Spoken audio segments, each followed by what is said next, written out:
અભ્યુદયનો મતલબ શ્રેષ્ઠ સમય.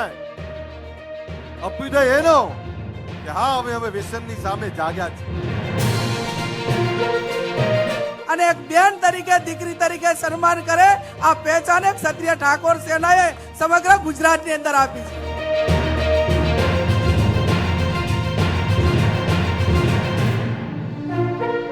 સમાજ આપણું ઘણું આગળ આવ્યો છે, શિક્ષણમાં પણ આગળ આવ્યો છે અને વ્યસનમાં પણ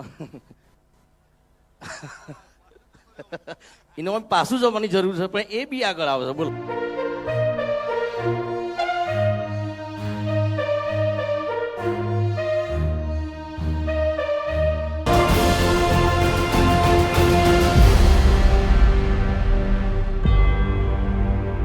નમસ્કાર, લલકાર ન્યૂઝ સાથે હું વિરલ. ગાંધીનગરમાં રામકથા મેદાન ઉપર ઠાકોર સમાજનું એક મહાસંમેલન યોજાયું. આ મહાસંમેલનનો હેતુ યુવા શક્તિને જાગૃતિ કરવાનો હતો અને સાથે સાથે સમાજના સર્વાંગી વિકાસનો છે. તો ગેનીબેન અને અલ્પેશ ઠાકોર જેવા કદાવર નેતા આજે એક જ મંચ પર ઉપસ્થિત રહ્યા અને સમાજને એવી હાકલ કરી કે હવે જાગવાનો સમય આવી ગયો છે. આ વિશે વધુ વાતચીત કરીએ એ પહેલા લલકાર ન્યૂઝને લાઇક, શેર અને સબસ્ક્રાઇબ અવશ્ય કરજો. ગાંધીનગરના રામકથાના મેદાન ઉપર અડધી રાત્રે એટલે કે 3 વાગે ઠાકોર સમાજનું મહાસંમેલન યોજાયું. ગુજરાતના ઇતિહાસમાં સૌ પ્રથમ વખત અડધી રાત્રે આ સંમેલન યોજાયું, જેનો હેતુ યુવા શક્તિની જાગૃતિ, વ્યસન મુક્તિ, કેટલાક ખોટા કુરિવાજો અને રોજગારીને લઈને મહત્વનો રહ્યો. બીજી તરફ યુવા શક્તિને જાગૃત કરવાના એજન્ડા ઉપર અગાઉ અલ્પેશ ઠાકોર પણ કામ કરી ચૂક્યા છે. તો ગેનીબેને પણ કેટલાક સમાજના દૂષણોને લઈને ગામે ગામ જાગૃતિનું અભિયાન પણ ચલાવ્યું છે. રાજનીતિના કોઈ પણ દ્રષ્ટિકોણને ભૂલીને આજે સમાજના નેતાઓ એક મોટા મંચ પર એકઠા થયા. ગામે ગામથી સમાજના આગેવાનો તો આવ્યા, પણ સાથે સાથે યુવાનો પણ આવ્યા. સમાજના દીકરા દીકરીઓ આગળ વધે અને સમાજનું નામ રોશન કરે એવા હેતુ સાથે આ મહાસંમેલનના બીજ તો રોપાયા, પણ સાથે સાથે મહાસંમેલનમાં એ પણ ચર્ચા થઈ કે આના માટે કરવું શું પડશે, એના માટેના પાયાના મૂળ મુદ્દાઓ ક્યાં છે અને મૂળ મુદ્દાઓની સાથે સાથે ગામે ગામ આનું એક જન આંદોલન બને અને સમાજમાં જાગૃતિ આવે એ માટે કેવું કામ થશે. આ સાથે તેમણે એ પણ સ્પષ્ટતા કરી કે હવે યુવાનોને કઈ તરફ વળવું જોઈએ. વિક્રમભાઈ, આજે અડધી રાતે જે આખો કાર્યક્રમ યોજવામાં આવ્યો, લોકો મોટી સંખ્યામાં હાજર રહ્યા. મહત્વનો જે મુદ્દો છે, મુદ્દાને લઈને તમે શું કહેશો? બસ જે અલ્પેશભાઈ અને એમની આખી ટીમે ને આખા ઠાકોર સમાજે અમારા જે સંકલ્પ કર્યો હતો કે ભાઈ આપણા સમાજનું કંઈક બહુ સારી એવું સંકુલ હોવું જોઈએ, તો જે અલ્પેશભાઈએ એમનું જે વર્ષોથી સપનું હતું કે ભાઈ આ રીતે આપણા શિક્ષણ માટે એક સરસ્વતી ધામ આપણું બનવું જોઈએ, અને જે એમનું સપનું ને આખા ઠાકોર સમાજનું સપનું પૂરું થઈ રહ્યું છે, એ બદલ અલ્પેશભાઈનો અને સમાજનો ખૂબ ખૂબ આભાર માનું છું ને અભિનંદન પણ આપું છું. વિક્રમભાઈ, સમાજ શિક્ષિત બને એના માટે થઈને હવે વિક્રમ ઠાકોર શું કરશે?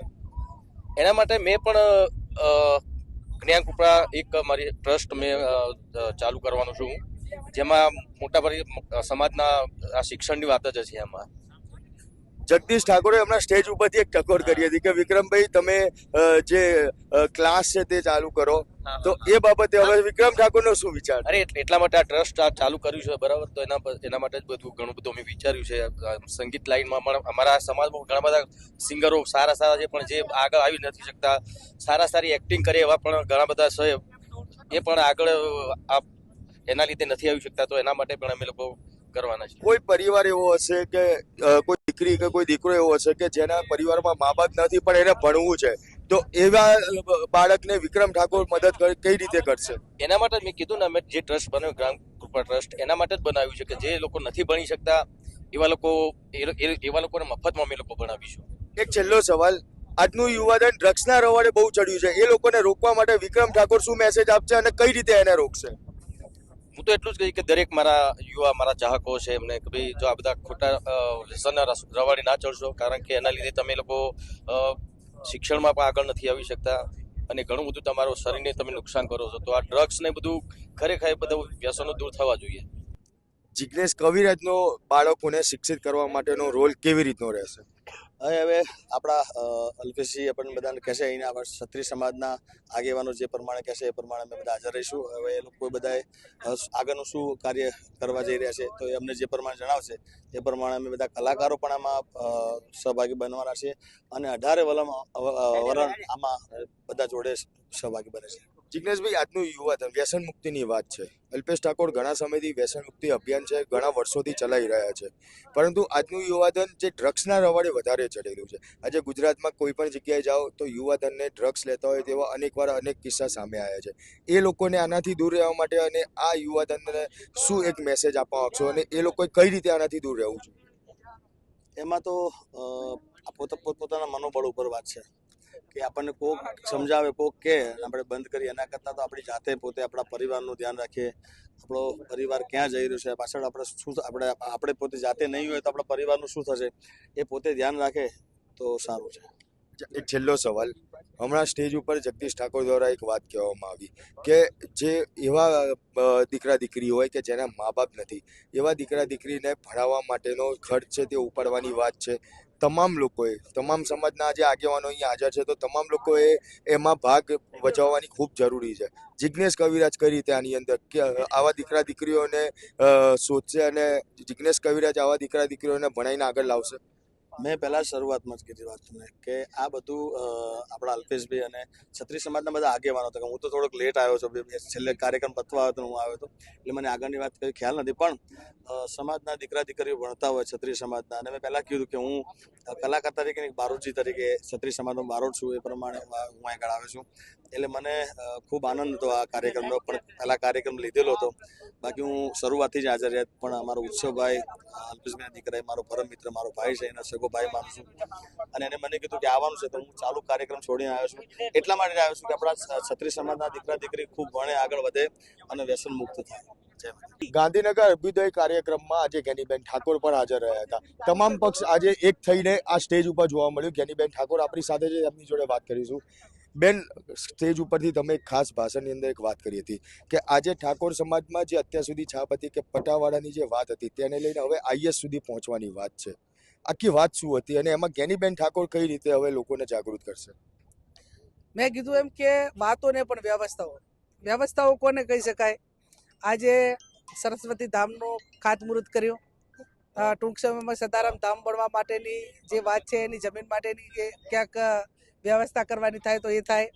આજે લાખો કરોડો રૂપિયાના ખર્ચા દીકરા દીકરીઓએ પોતાના મોજ શોખ કે કોઈ પણ વ્યક્તિ જિંદગીની અંદર લગ્ન એક વખત કરે અને ધામધૂમથી કરવા માટે સ્વતંત્ર છે, છતાં પણ એને સમાજની ચિંતા કરીને કે જે રીતે ઓછા ખર્ચાથી પ્રસંગો થાય એ બાબતમાં તમામ પરિવારો વર્તમાન આ 21મી સદી ટેકનોલોજીની સદી અને આ સદીની નવી પેઢી એ પોતાની ઈચ્છા પ્રમાણે કરવાવાળી પેઢી, છતાં પણ સમાજની લાગણીને માગણીને માન આપી અને ઓછા ખર્ચા કરીને શિક્ષણ તરફ આગળ વધવાની વાત કરી. એ યુવાનોને, યુવતીઓ હોય અને પરિવારો હોય, એમને લાખ લાખ અભિનંદન ને વંદન કરવા પડે. બેન, એક બીજી વાત હતી, દીકરીઓની સુરક્ષાની વાત હતી.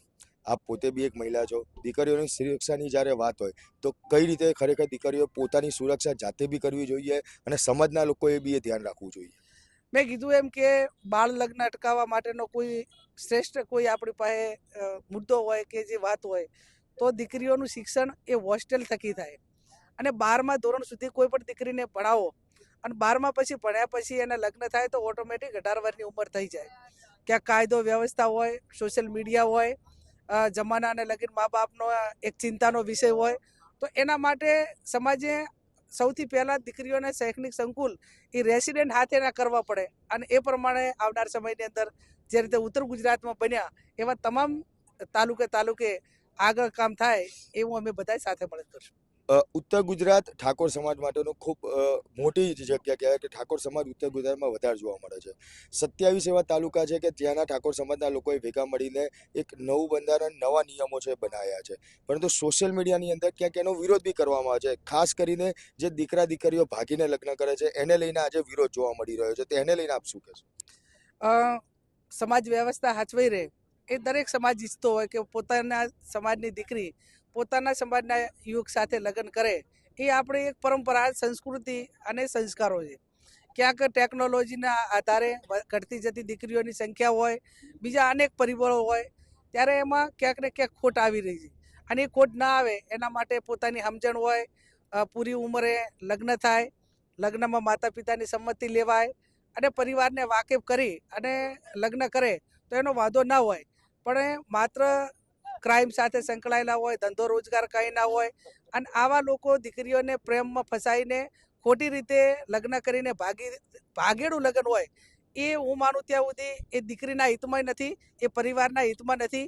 હું એમ માનું કે અમે લવ મેરેજના વિરોધી નથી, પણ સંમતિથી લગ્ન થાય એવું સમાજ, દરેક સમાજ ઈચ્છે છે, અને અમે પણ એવું ઈચ્છીએ છીએ. એક છેલ્લો સવાલ બેન, આજે તમામ પક્ષના લોકો એક થઈને આ સ્ટેજ ઉપર જોવા મળ્યા છે, ચાહે ભાજપ હોય, કોંગ્રેસ, કોઈ પણ પક્ષ, પરંતુ ક્યાંક લોકમુખે એવી બી વાત છે કે આજે અલ્પેશ ઠાકોર દ્વારા રાજનીતિમાં પોતાનું એક વર્ચસ્વ દેખાડવા માટેનું આ સંમેલન છે જે અડધી રાતે બોલાવવામાં આવ્યું છે. તમે આ સંમેલનમાં હાજર હતા, તમને શું લાગી રહ્યું છે? મેં કીધું એમ કે જેને પોતાને, દરેક વ્યક્તિને પોતાના દિલની ભાવના હોય છે. અહીંયા અમે સ્ટેજ ઉપર બેઠેલા જે છીએ એ દિલની ભાવનાથી સમાજના કામ માટે અહીંયા બધા એકત્રિત થયા છે, અને આવનાર સમયની અંદર કોઈની ભાવના એ સમાજના હિત માટે નહીં હોય, વ્યક્તિગત હશે તો કુદરતને અહીંયા દેર હોય અંધેર ના હોય, એનો હિસાબ સમાજ કરે એના પહેલા કુદરત કરશે. તો સાંભળીએ રાજનીતિના મુદ્દા ઉપર અલ્પેશ ઠાકોરના પુત્રએ શું વાત કરી.